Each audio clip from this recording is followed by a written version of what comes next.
This might be one of the weirder turns of phrase that I ever come up with, but I think that Gunslinger Girl may have been one of the very few crossover successes of the lolicon world. And the story accomplishes this by not really being a lolicon story in tone or content, but at the same time, totally obviously being one if you know what you're looking for. It's like a sheep in wolf's clothing. So much so that it actually had me fooled for a long time. Now look, I don't think it's much of a secret that I'm kind of a lolly man. I especially was one when I was a teenager. And so when I picked up Gunslinger Girl, it was mostly because cute little girls with guns is awesome. The fact that it told a very dark and serious and adult feeling story was a huge bonus, and the reason that I became obsessed with the series, but the initial reason I picked it up is because cute girls with guns, and I think that that is kind of exactly what the intention was of this story. It's supposed to be, at its core, a lolly thing that then also happens to be a deeper, more interesting thing that could rope in other people, including normies. Now, the reason it was able to pull the veil over my eyes so easily, first of all, I think when I first read it, I had assumed that the author was a woman, which is not the case. Not that that would really matter either way, but it just contributes to the overall feeling of it. Second of all, I had no idea when I was reading it that it was published in Dengeki Daioh, which is a very otaku-oriented magazine. It's the place where like a certain scientific railgun is published, and a lot of other stuff that's usually way more lighthearted than Gunslinger Girl. Gunslinger Girl's kind of a hard-ass story to be in the middle of this magazine, and just the fact, again, that it's so self-serious makes you think that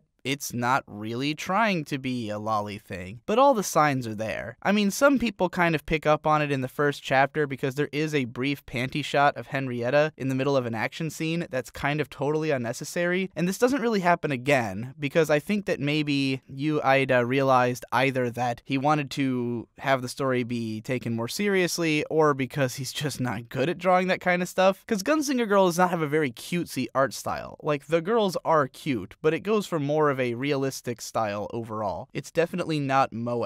And I don't know how much of that is out of stylistic decision and how much of that is just Yu Aida not being capable of drawing really cutesy art. Maybe he went for a more serious story because he couldn't draw cutesier art. But whatever the case may be, there's a lot of telltale signs that this is just a lolly thing. Like, the whole concept of the series is that there's these little girls who are taken from these basically near-death, highly abusive scenarios. It's usually little girls who've completely lost all connection to the world. They were probably going to die. Terrible things have happened to them. So this agency takes them and wipes all their memories and turns them into hyper-efficient mercenaries. And they work for the government, for a special police anti-terrorist organization. Now, the way that they are able to have sort of borderline super strength and stuff, and like, you know, they're more capable than normal people, is that they've all been cyborg guys. They've all got half robot part kind of stuff. And additionally, they've all been heavily brainwashed using this conditioning process. Each of them is paired up with an older man who is like sort of a veteran officer. And the brainwashing makes them extremely attached to their partner so that they will do whatever the partner says. Now, these pairings are referred to as fratello, meaning siblings, or they're each one has, the guy is the brother, the fratello. I believe fratello means brother. Basically Oni-sama, like this is just a very thinly veiled version of them being paired with an Oni-sama, you know? Like, that's the thing. This whole story is all couched in like spy movie and political thriller stylings, and it takes a lot of influence from like the film Leon the Professional. Everyone always compares it to that movie because that's about an older man training a younger girl on how to become an assassin. But Gunslinger Girl, I think, very clearly, under the surface of it all, the appeal is this cute little girl who's in love with an older man who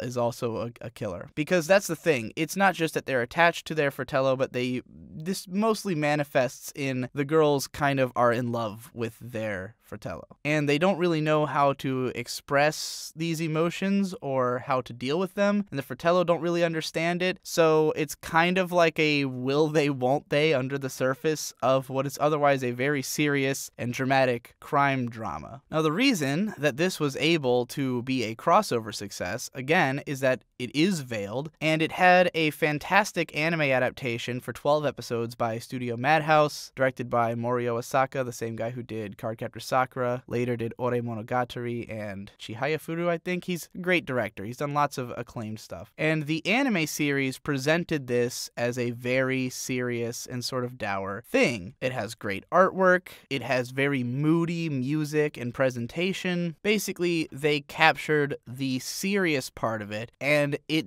really downplays the idea of it as a lolicon thing, which, not that the manga was really playing it up in the first place, like it's just kind of there under the surface, but the anime really plays up the drama element, and it really plays up the seriousness, and it doesn't feel at all like it's meant to be some kind of fetishistic thing. And the anime series, incidentally, has an opening theme by the Scottish band The Delgados, the song The Light Before We Land. Fantastic song, and as a result, they became one of my favorite bands. That album that song is on, Hate, is one of my favorite albums of all time. I also recommend Universal Audio, both great albums. Unfortunately, the band dissolved in like 2005 or 6, so yeah, they've been dead for a long time. So yeah, Gunslinger Girl had a fantastic anime adaptation. Unfortunately, it then had a less fantastic one. They made a second season, but it wasn't Madhouse. It was years later, and it was by Artland Studio, and it was called Gunslinger Girl Il Teatrino, something like that. This one was not nearly as well directed, and personally, I could never make it past episode 1, because what I found immediately off-putting about it was that it did not capture the gravity and seriousness that the first season did. Whereas the first season seemed to really grab onto the most serious and most interesting and the most tonally thick elements of the manga. The sequel, comparatively, is even less serious feeling than the manga. The characters are like smiling all the time at parts where they wouldn't have been originally, and it's weird, and the tone is just wrong. It feels more like it is trying to be about like cute girls in a tragic situation, which, I mean, again, yes, Gunslinger Girl is about cute girls in a tragic situation, but it does not play up the cuteness and it doesn't try to be this hard contrast of like super cute girls, super dark story, because even though that is the case, the girls are not drawn out like super cutesy. Like what I mean to say is, it's not like fucking Magical Girl Raising Project or something where you've got like these super duper adorable girls who just want to be friends and have fun, and then they're all getting like horrifically gruesomely murdered. It's not like that. Gunslinger Girl, the girls are kind of realistic. They are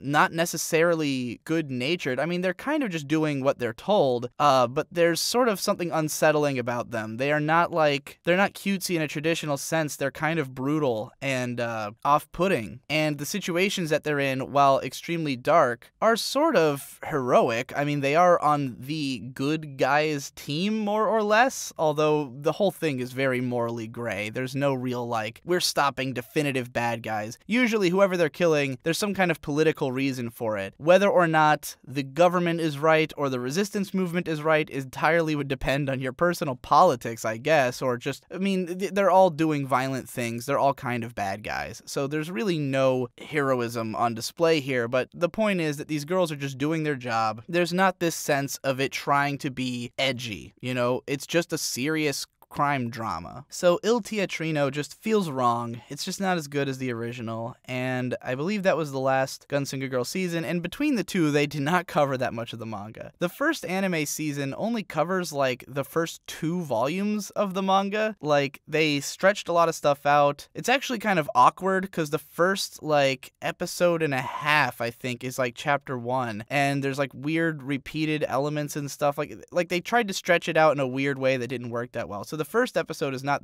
great of the anime. Like, I mean, it gets the tone right and it gets you in the mindset, but it was a confusing adaptation. And yeah, it just doesn't cover that much. So while it does get to at least one pretty emotional moment by the end, and it does establish like what in general is cool about Gunslinger Girl, it doesn't get into the really awesome shit that starts happening in like volume 3 up through volume 5, which are really great. So at the time, this manga was being released by ADV. ADV was mostly an anime DVD company, and they got into manga kind of late and never did it very well, and then ADV crumbled, and all their licenses were just kind of up in the air. So Gunslinger Girl, they released 6 volumes, and then for a very long time, it seemed like it would never continue here. And the manga went on for 16 volumes, I believe, in Japan. And yeah, so I had read those first 6, and I had read them over and over again, but it just, there was no more. Until finally, in the 2010s, 7 Seas picked up the license and released the entire series in these omnibus volumes. So it's all out, and I have it all. Actually, it's 15, not 16. I have the whole thing. You've probably seen it in the background of my Manga Mondays videos or something. But I have not read past volume 6 yet. And the reason for that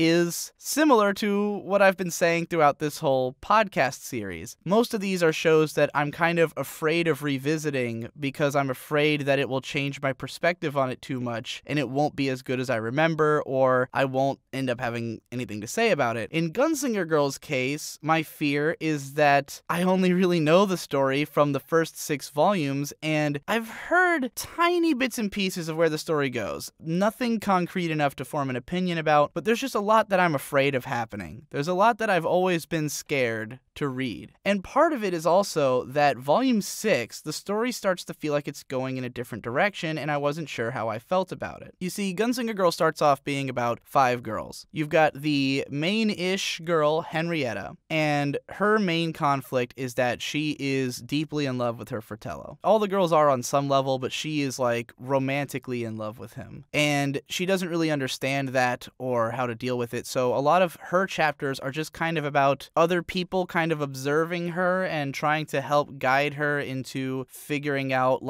what she's really feeling, how to sort of embrace those emotions or to question whether they're a good idea. As it goes along, we start to learn more about how her partner and his brother, who are both on the force, had a little sister who I guess died at some point, and that kind of colors the way that they think of their partners and shit like that. Complicated stuff. Then you've got Rico, and Rico is just the pure duty-bound, does whatever her master says, because her master, who is Henrietta's master's brother, Jean, who is just a total hard ass. He just hits her when she does something wrong, he gives her tons of conditioning.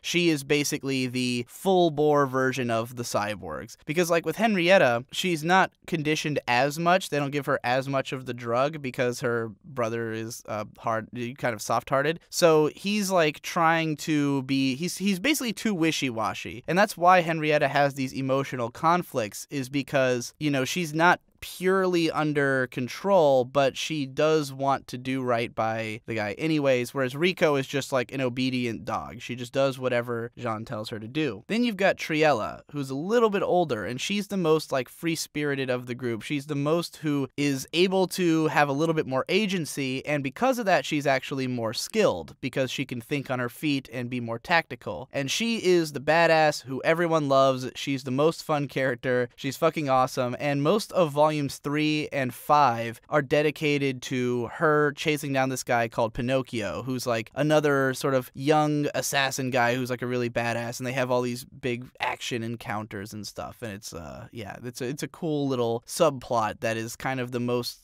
awesome bit of these first 5 volumes. Then you've got, I believe there was Angelica, who is one of the earliest cyborgs, and basically she is an example of the conditioning having gone too far, where basically all of these girls have kind of a time limit on life, because the conditioning deteriorates their mind and body, and eventually they will grow sick and not be able to continue. It's happened to some of them in the past already, that there have been girls who just ceased functioning essentially. And so Angelica, I think, is the one who's on the way out, and she's just kind of enjoying everyday life in the facility that they all live in. So most of her stories are like slice of lifey and just kind of give a quiet moment in the story. This is a very slow-paced story. Like, each chapter of Gunslinger Girl is kind of standalone, but there's a continuing plot in the background and then subplots like the Triella versus Pinocchio one. A lot of it is very wispy and sort of takes its time. It's very much a tone piece. And then there's the last girl, what's her name, Claes? Something like that. I don't entirely remember her deal. Maybe she's the one who hangs out at the place and Angelica's hospitalized and they hang out together. It's something like that. It's been a long time and those two aren't as memorable of characters because they're not in the action as much, though they do have some of the best chapters. But anyway, so the whole tone of this story is basically, it's all tragic. Like, everything in it is fucked up and sad. And the reasons that all these girls are in this thing are sad. Like, they basically wouldn't have had a life at all had they not joined this agency, but being in the agency is killing them anyways. Like, the first line of dialogue, like the first panel of the whole manga is she was assaulted and beaten all night after her parents had been murdered or something like that. Like, Henrietta is in the hospital having just been like all night raped and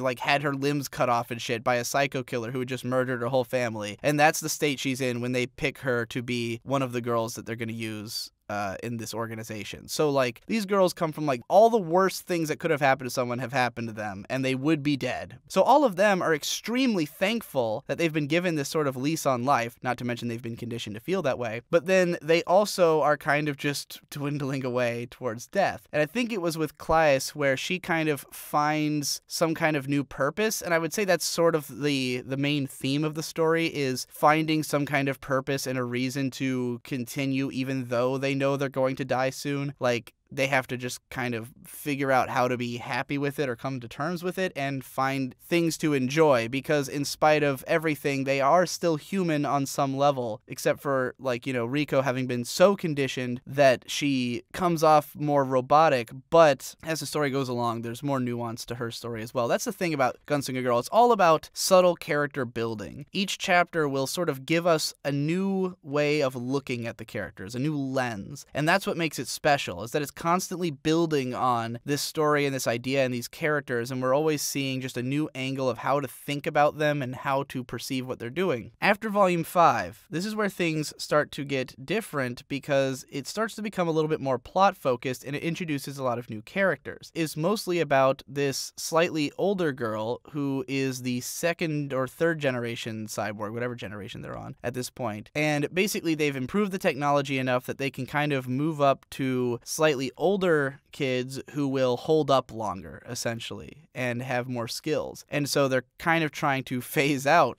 the previous girls and bring in a new generation. And most of Volume 6 focuses on this new girl. Now, what was upsetting about this for me is that this was just a new character, and I wanted to hear about the 5 who I already cared about, who still have a lot more to be said about. And this volume spent so much time setting up this new character, and I was really concerned, like, where is the story going? Especially because it seems to be getting a little bit more plot-focused and a little bit more dramatic, where I really liked the way that it was kind of a loose story that doesn't really, you know, have to rely on that kind of stuff. Like, there are, again, subplots which are really interesting, but I was afraid of what would happen if the story became a more centralized narrative and introduced a bunch of new characters. Now, of course, had Volume 7 come out at the time, I would have read it immediately, but when 5 fucking years passed before I even heard tell of there being another volume release, I sort of got set in my ways, where my understanding of the story has been one way for so long that to have it fundamentally altered by reading the rest is a scary prospect, especially because I also had always liked the fact that the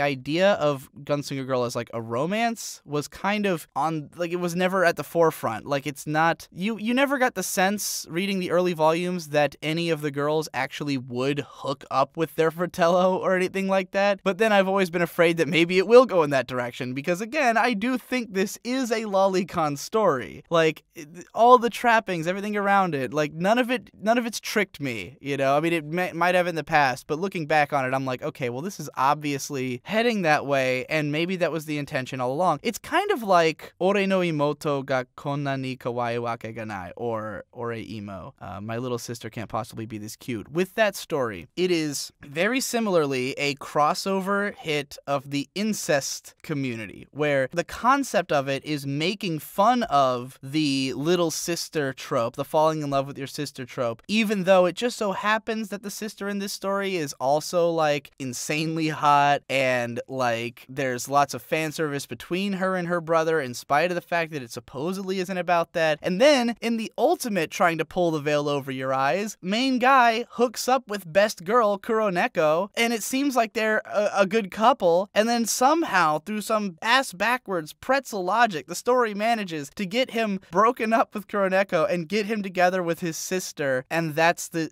OTP. And it's the kind of thing where you look at it and you say, I should have seen this coming. Like, this should have been obvious from the start. This is obviously a siscon story. That's the whole fucking point. It's about his little sister and how cute she is. Of course they were going to hook up. This should have been obvious. But because the story was doing everything in its power to pretend it wasn't, and because in doing so it became a crossover hit, everyone was shocked when it happened. And people were like, were pissed off that the story was actually trash the whole time. And so with Gunslinger Girl, I mean, it wouldn't like ruin the story for me if the girls got together with the guys, because I mean, whatever, I came to this for lollies in the first place. I'm not going to pretend that I had such lofty intentions, but when I look at it, all I can think is at some point the other shoe has to drop on this story. There must be a moment later in this manga where its real intentions become clear, where some girl and her big brother end up at least kissing or something, like something has got to happen in here. I've also been terrified because I know, given the tragic nature of the story, that some of these girls are gonna die. I already have spoiled at least one for me. I'm not gonna say who, obviously, but I'm sure, like, it would be shocking if even a couple of them survived the whole story, because, I mean, from the very beginning, it's established that they wane in usefulness as the story goes along anyways. So, yeah, I've always been afraid of watching them die. So, for all those reasons, and what this really speaks to for me is the tragedy that happens when a story like this gets locked up in licensing hell. With Boogie Pop, for instance, which I talked about before, it's always bothered me that I only know the first 3 books, and my perception of the series is kind of locked in there, where I know that it changes massively in book 4 because Andrew Cunningham has said so, and I've heard some of the things that happen later, and it really sounds like Boogie Pop in the long run becomes a totally different story. And I was obsessed with that first book for a lot of structural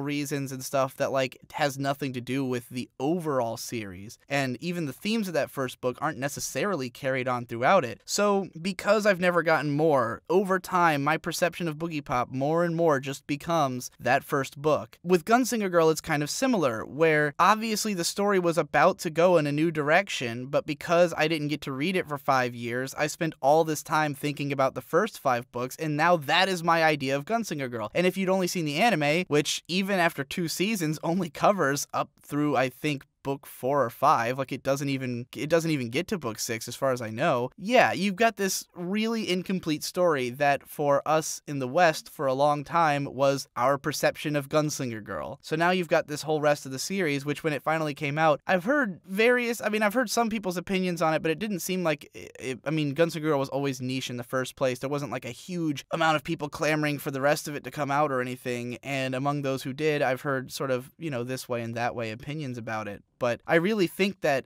the ship had kind of sailed in a way. Like, people are reading it now for closure. We just want to know what the fuck happened. Not so much that we expect to love it, because we have such a concrete idea of what Gunslinger Girl was in our heads. I mean, there's plenty of people who loved the anime who have never read the manga, who probably don't even know that the anime covers a tiny fraction of it. But because the anime was adapted, especially the first season, in such a way that it could be like an open and shut case, I mean, it kind of makes the thematic points clear, and it is well presented, it's a good show, it kind of stands on its own. And then you've got the second season, which some anime fans enjoyed enough to, watch it. I know it's very divisive. There's some people who don't even consider it worse than the first season, because I guess they just don't care about production at all, or just weren't bothered by the tone shift, but a lot of us thought it was insufferable. So what I'm left with is this incomplete feeling. With something like Gunslinger Girl, it gets harder and harder harder to approach because of the fact that I was so obsessed with it when I was younger, but I already know that a lot of what I loved about it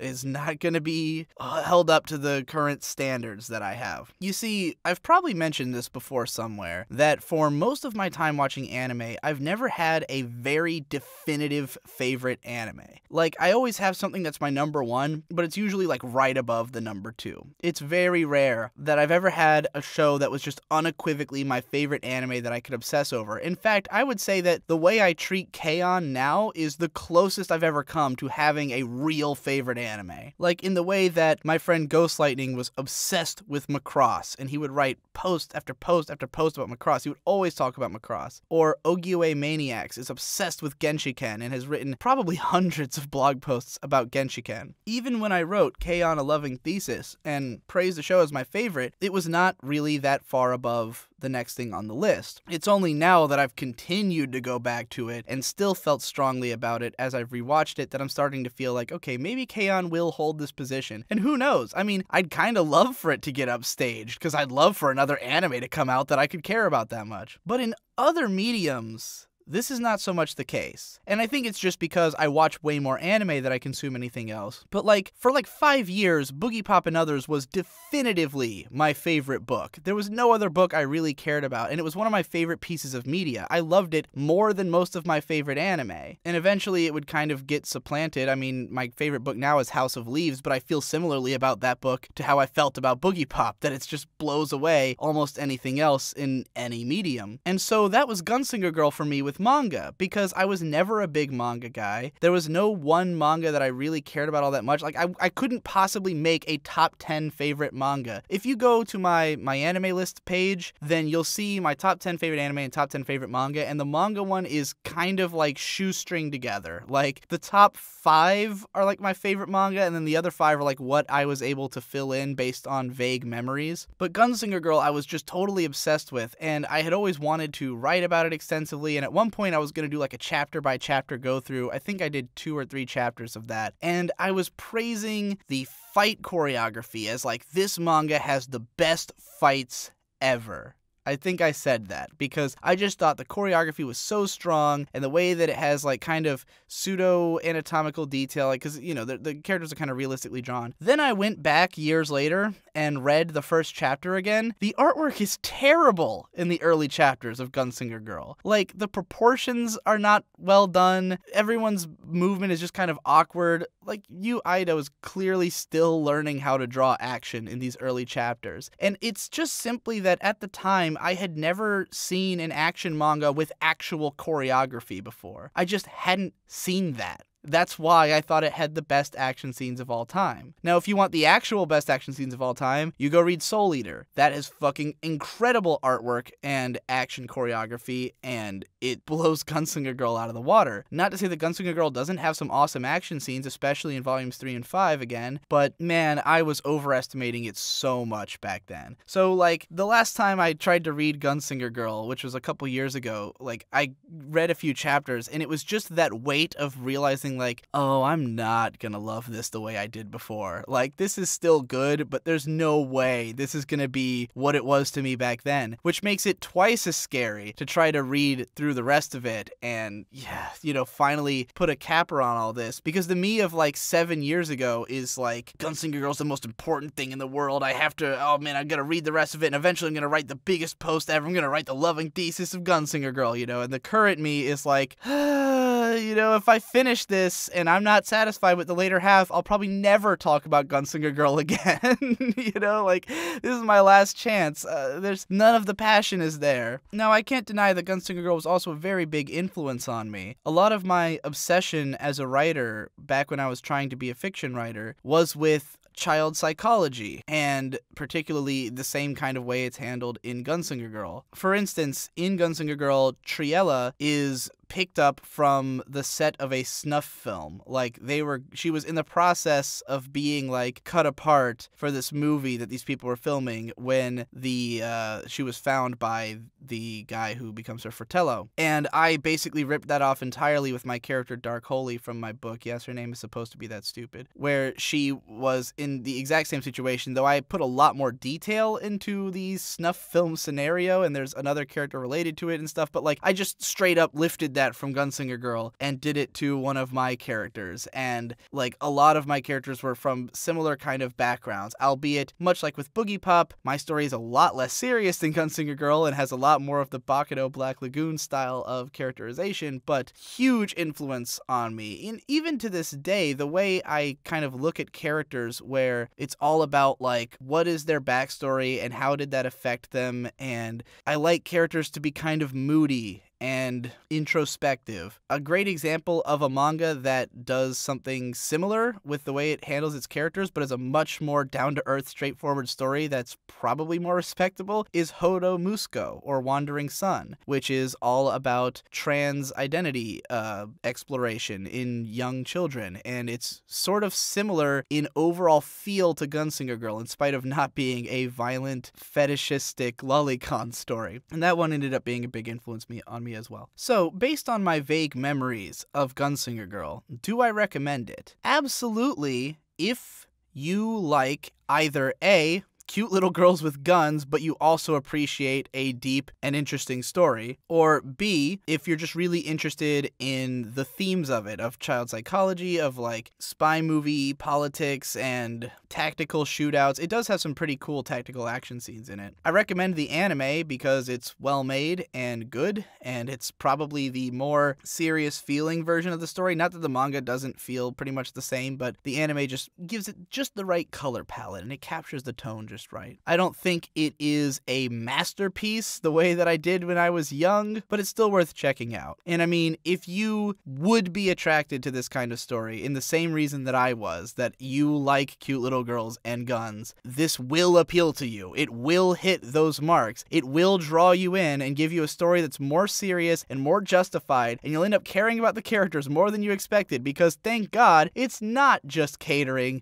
to my niche, it's actually telling a story. But it's still totally catering to my niche. So that's about all I've got to say about Gunslinger Girl for now. Since I've finally gotten it off of my chest, I probably can now finally read the damn thing. Because again, just like with a lot of these other stories, my main fear is if I read it, then the old idea gets lost. You know, the one I built up, the Gunslinger Girl in my mind that's only 5 volumes long will disappear if I read the new one, and I won't be able to talk about the one that's in my mind anymore. And that's why this had to get made before I could do it. I don't even know if this was a particularly interesting podcast since it was mostly about my perception of this manga, but maybe it's interesting to think about the idea of how something as simple as a license getting dropped can affect the way that someone thinks about a story for fucking years. On the next episode, I think I might be talking about old Yuri anime. So this will be more of a general one. It won't be about one particular show, but just talking about Yuri and maybe sort of its evolution over the last 10 years, leading up to where it is now with this current season having 2 Yuri shows on TV, I believe. So look forward to that,